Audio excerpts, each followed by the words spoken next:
So good morning, Mr. Achaibar. How are you going?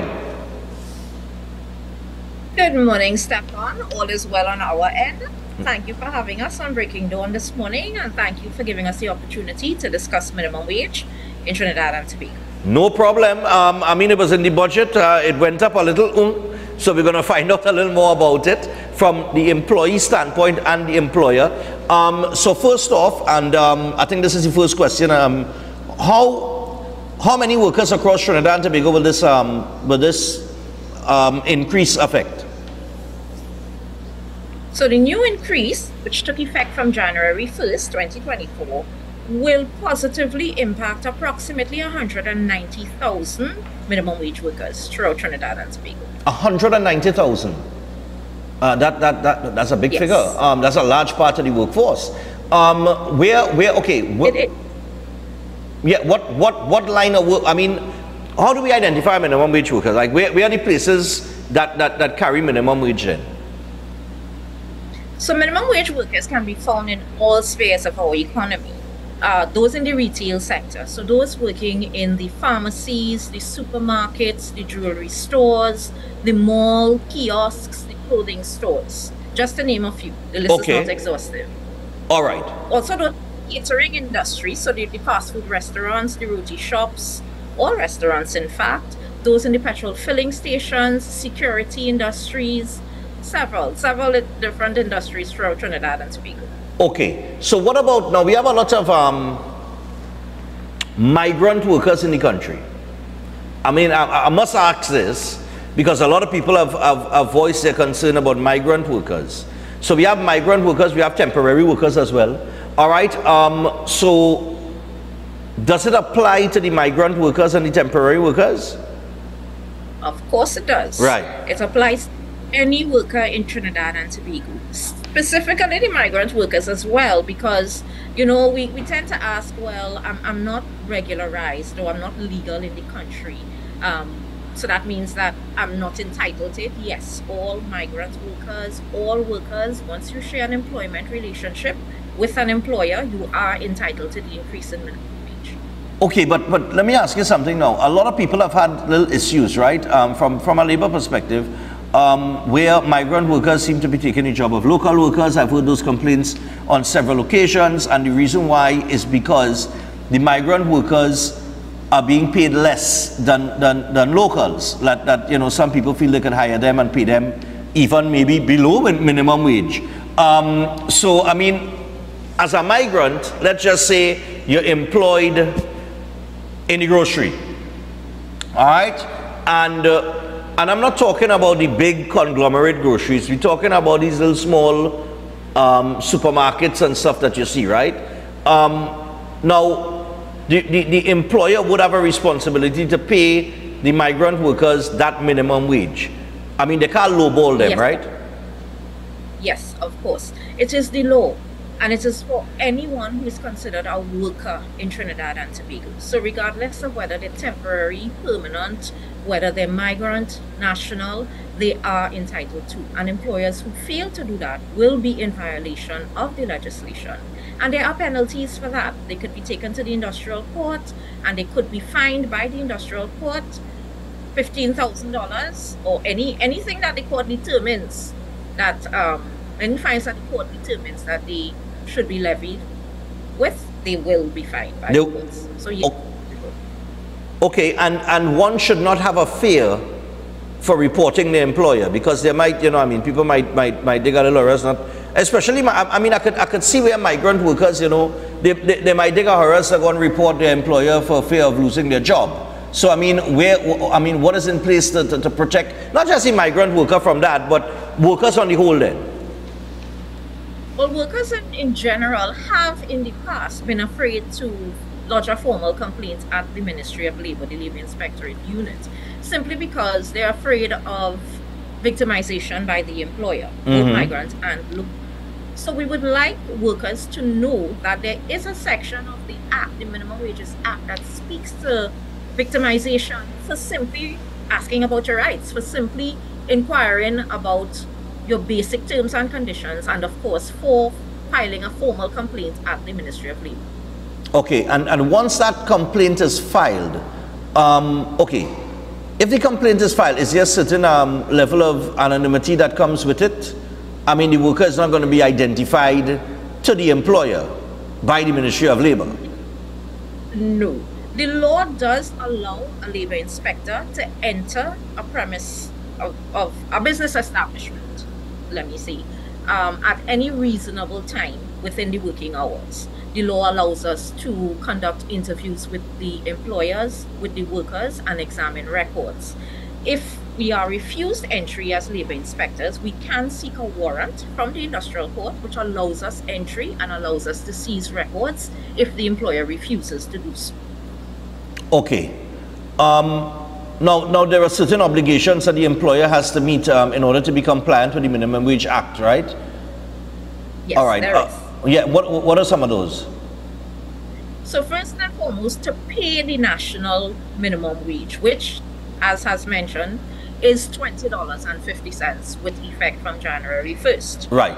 The employer is also mandated to maintain those records. And when we say records, we're looking at wage records, attendance records, pay slips, anything that can show that the employer is in compliance with the Minimum Wages Acts and orders.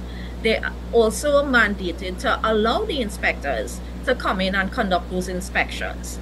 Of course, if they refuse to, then we can take them to the court. We can take a warrant first from the industrial court, seek a warrant from the industrial court, and of course, take those errant employers to the court. They're also mandated to allow us to interview those workers and, of course, examine the records, because it gives us a comprehensive picture of what is happening in the establishment. Okay, but how long, I mean, okay, is there a period for those records? Like, should those records be 2 months, 3 months, 4 months? I mean, is there a particular period of for those records to be kept? Yes, the Labour Inspectorate Unit requires that records are kept for a minimum of 3 years. Oh, a minimum of 3 years? Yes, a minimum of 3 years for the Minimum Wages Act, and for the Maternity Protection Act, 5 years. So yes, employers are mandated to keep those records, because again, it ensures that they can show that they are compliant with the legislation. Okay, and now there are new rates of pay for minimum wage workers. I'm sure that you could give us some of those new rates. And even, you know, in case they do not know somebody who's on minimum wage, somebody thinks that they're entitled to. So what are the new rates, and what is the minimum wage entitled to? Okay, so again, minimum wage, the national minimum wage is now $20.50 per hour. Right. A normal working day is 8 hours, normal working day.